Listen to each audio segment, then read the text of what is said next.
आणि भाकर बांधलेली बघा इथं. छान अशी आज टिफिन डब्यात भाकर न आणता चिरगुटात आणलेली आणि खास करून चिरगुटातली भाकर रानात आणलेली एकच नंबर लागते बघा दुपारा जेवणात. आता इथं कुत्रे येतात त्याच्यामुळं म्हटलं चला बांधून ठेवावी वर.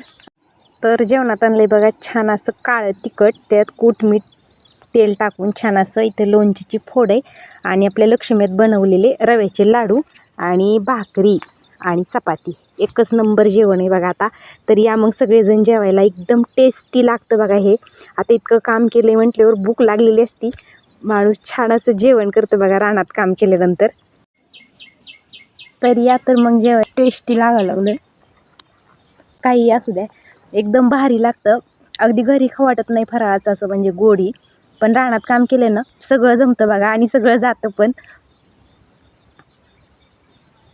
जेवण झालंय आणि हे बघा पाऊस. इतका पाऊस वाजायला लागलाय उसात तर असं खूप जास्त आवाज यायला लागलाय. आणि बघा ही पाऊस किती पडायला लागलाय. मी चिंचेच्या झाडाखाली बसले त्याच्यामुळे पाऊस काय लागत नाही. पण इकडं कमी थोडासा आणि इकडं बघा किती पाऊस पडतोय.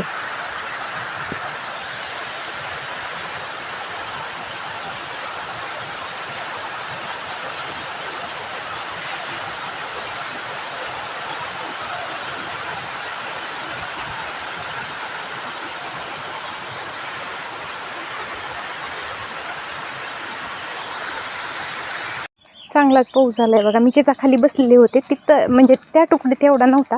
जरा थोडं पुढं आले तरी इतकं पाणी ती साचलं यांची कल्पना झालाय. म्हणजे इथून एवढ्या रानात पण पावसाचा फरक बघा.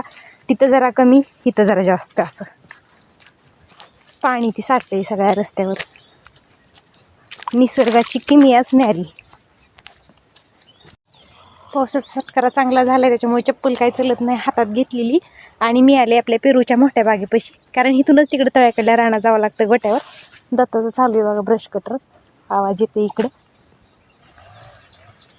थोडा थोडा तुम्हाला पण आवाज येत असेल. खाली तिकडे ब्रश कटर करतायत दत्ता. चला मग आपलं